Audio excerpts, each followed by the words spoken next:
Halo saudara-saudara yang terkasih di dalam Kristus, bertemu lagi di Summary Daily Bible School. Dan summary kali ini kita akan membahas tentang arti dari kata personify. Kata personify kita temukan di kutipan Roh Nubuat di 20 MR halaman 324 paragraf 2. Dikatakan, "The Holy Spirit is the Comforter. In Christ's name, He personifies Christ." Kutipan ini kita dapatkan dari pelajaran seri kita, "The third person of the Godhead is not a third being." Dan kita bahasnya di bagian kedua, "The Holy Spirit has a personality." Dan kita akan baca 20 MR dalam bahasa Indonesia. Roh Kudus adalah penghibur di dalam namanya Kristus. Roh Kudus personify Kristus. Jadi pelajaran kali ini akan membahas tentang kata personify. Nah, kata dasar dari personify adalah person. Artinya, mau mempersonkan person itu. Dalam konteks Roh Kudus, mau mempersonkan person itu walaupun bukan dalam bentuk person. Kalau kita bicara tentang manusia, bisa juga personify. Contohnya, Gady mempersonify Mbak Nuning. Artinya, Gady mempersonkan Mbak Nuning walaupun Gady bukan Mbak Nuning. Kalau dalam konteks manusia yang mempersonify, arti personify itu mempersonkan orang tersebut walaupun bukan person itu. Jadi di sini kita harus bedakan penjelasan ketika personify ini digunakan di Roh Kudus dan manusia. Jadi dengarkan ya perbedaan pengertiannya. Jadi kalau kata personify ini mau menjelaskan apa yang sedang dilakukan Roh Kudus, jadi Roh Kudus mempersonify Kristus. Jadi definisinya personify, mempersonkan orang itu walaupun bukan person, karena Roh Kudus bukan person, bukan oknum. Sedangkan kalau Gady yang sedang mempersonify, artinya Gady mempersonkan orang lain selain Gady walaupun bukan person itu. Jadi kita bisa lihat di sini, kalau nggak ada kata itunya, itu bukan manusia. Dengan kata itunya, artinya yang mempersonify adalah manusia. Jadi dari sini kita sudah mendapatkan penjelasan tentang arti personify. Jadi kutipan ini yang di 20 MR 324.2, Roh Kudus mempersonkan Kristus. Walaupun Roh Kudus yang mempersonkan orang itu atau Kristus bukan person. Artinya di sini Roh Kudus yang mempersonify bukan person atau bukan oknum. Atau kalau kita mau ganti kata mempersonkan, kita bisa bahasanya seperti ini. Ada sesuatu yang bukan oknum yang mengoknumkan oknum dalam bentuk yang bukan oknum. Artinya kalau Roh Kudus mempersonify, artinya Roh Kudus membuat person itu hadir di sini walaupun tidak ada personnya yang dipersonify. Artinya Tuhan Yesus itu ada personnya walaupun bukan person. Kenapa bisa dibilang seperti itu? Karena Yesus ini nggak terbatas kehadirannya dalam oknumnya. Jadi kesimpulannya, personify di kutipan ini yang selain person mau membuat person itu hadir walaupun tidak. Jadi kita harus bisa bandingkan ya, kalau yang mempersonify manusia atau Roh Kudus yang mempersonify. Kalau manusia tadi apa? Hadir tanpa hadir dengan person. Kalau Roh Kudus hadir tanpa person. Makanya kesimpulan kita dari video yang kita pelajari, personify itu artinya mewakili. Jadi, Yesus itu bisa mewakili dirinya sendiri tanpa tubuh oknum kemanusiaannya. Walaupun banyak orang yang salah mengerti bahwa dengan kata ini dikatakan bahwa ini oknum ketiga. Jadi penting banget saudara-saudaraku untuk tahu apa itu Roh Kudus. dengan siapa yang punya Roh Kudus itu. Jadi pertanyaannya, kenapa sih ini penting untuk kita mengerti? Kita tahu kan saudara-saudara bahwa sekarang ini kita sedang ada di great controversy antara setan dan Tuhan. Dan yang menang kontroversi ini harus bisa dibuktikan benar, ataupun yang kalah dibuktikan salah. Dan kita tahu kan Tuhan yang akan menang kontroversi ini, karena Tuhan akan membuktikan bahwa tuduhan setan itu salah. Dan apa sih tuduhan setan kepada manusia? Dikatakan manusia itu nggak bisa menurut hukum Tuhan. Sehingga kalau nggak bisa menurut hukum Tuhan, artinya manusia terpisah dong selama-lamanya dari Tuhan. Sama seperti setan dan sepertiga malaikatnya sudah terpisah selama-lamanya.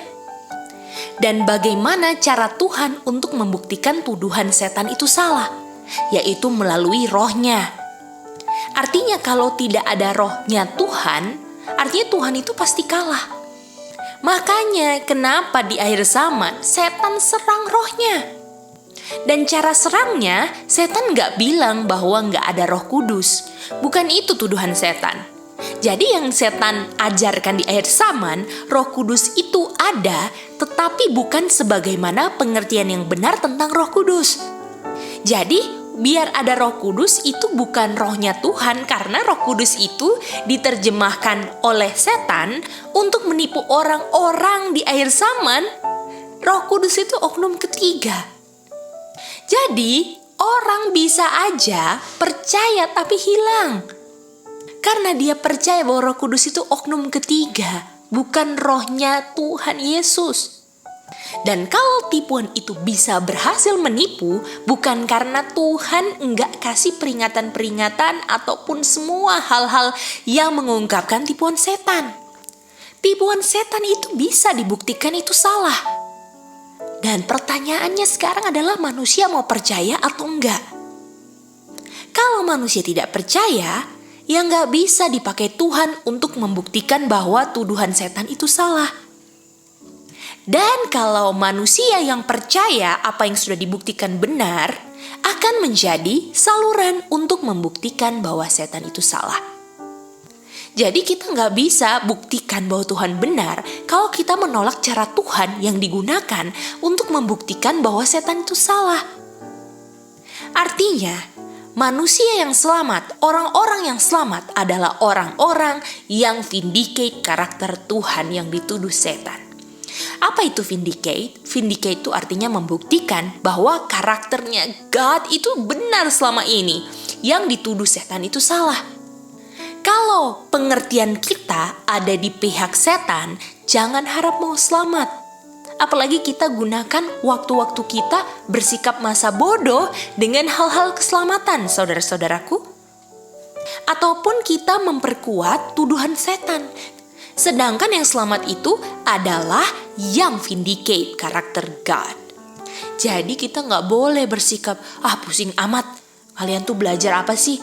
Saya percaya Roh Kudus ada kok. Pertanyaannya sekarang, kamu percaya Roh Kudus versinya siapa? Versinya yang benar atau versi tuduhannya setan? Jadi, kalau saya pikir, ada yang mau tolong saya ini. Tapi apakah kita mau orang yang tolong kita adalah orang yang mau binasakan kita, yaitu setan? Makanya bahaya banget. Jangan sampai kita tertipu. Alkitab itu sudah sangat menjelaskan, menunjukkan apa atau siapa itu Roh Kudus. Sehingga kita tanpa alasan, gak ada alasan untuk kita bilang, kita gak tahu. Ini sangat dibutuhkan saudara-saudaraku untuk kita selamat. Jadi Roh Kudus itu sangat penting untuk rencana keselamatan kita. Karena Roh Kudus ini adalah lifeline atau saluran kehidupan. Karena kehidupan kita ini tergantung pada adanya Roh Kudus. Kalau tidak ada Roh Kudus, tidak bisa menciptakan. Kita tidak ada sekarang. Walaupun surga dan bumi terpisah karena dosa, saluran yang membuat kita bisa benefit akan hal-hal surgawi adalah saluran yang berisikan Roh Kudus. Dan salurannya ini yang menyambungkan antara bumi dan surga seperti di mimpi Yakub. Yakub melihat tangga Yakub yang isinya adalah rohnya Kristus dan tangganya adalah Kristus. Nah, sebagai penutup kita kembali ke kata personify ya. Kita mau baca di kutipan Bible Training School, Jun 1, 1903, paragraf 7. Dikatakan di sini, tidak perlu siapapun mengeko anjuran setan. Mengeko caranya bagaimana? Dengan menuduh saudara-saudaranya atau melemahkan saudara-saudaranya. Apalagi menuduh atau melemahkan saudara-saudaranya dalam pekerjaan Tuhan. Dan kalau saya sikapnya suka menuduh, suka menyalahkan, melemahkan, dikatakan adalah saya sedang personify setan. Pertanyaannya sekarang, siapa yang sedang saya tiru? Apakah saya meniru setan atau Kristus? Apakah saya personify setan atau Kristus? Dan kembali lagi, Holy Spirit personify Kristus, walaupun tidak ada oknumnya. Jadi bisa dikatakan, Holy Spirit dan Jesus Christ ini adalah 1:1, tetapi kita harus mengerti juga bahwa bisa juga tidak 1:1. Bagaimana penjelasannya? Kalau mau dilihat 1:1-nya, artinya Holy Spirit sama dengan Jesus Christ. Sama seperti 1:1, bread sama dengan life. Tetapi itu tidak 1:1 kalau dikembangkan. Karena Roh Kudus bukan oknum, sedangkan Yesus itu oknum. Karena nggak bisa yang berdiam dalam saya, itu oknum. Karena dikatakan Roh Kudus berdiam dalam saya. Dan karena Roh Kudus berdiam dalam saya, makanya Roh Kudus itu bukan oknum. Jadi, pengertian yang bukan 1:1 itu, Roh Kudus bukan oknum, sedangkan Yesus itu oknum. Nah, kenapa bisa 1:1? Karena Roh itu adalah punya Kristus. Dan Kristus adalah Kristus karena rohnya.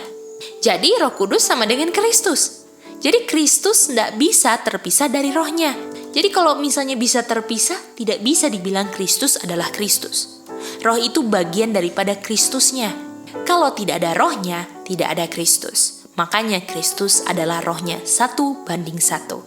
Keduanya tidak bisa dipisahkan, tetapi bisa dipisahkan. Karena Roh Kudus ini lebih luas jangkauannya dari oknumnya. Dan yang saya terima menjadi bagian saya untuk vindicate karakter Tuhan adalah bagian yang bukan oknum.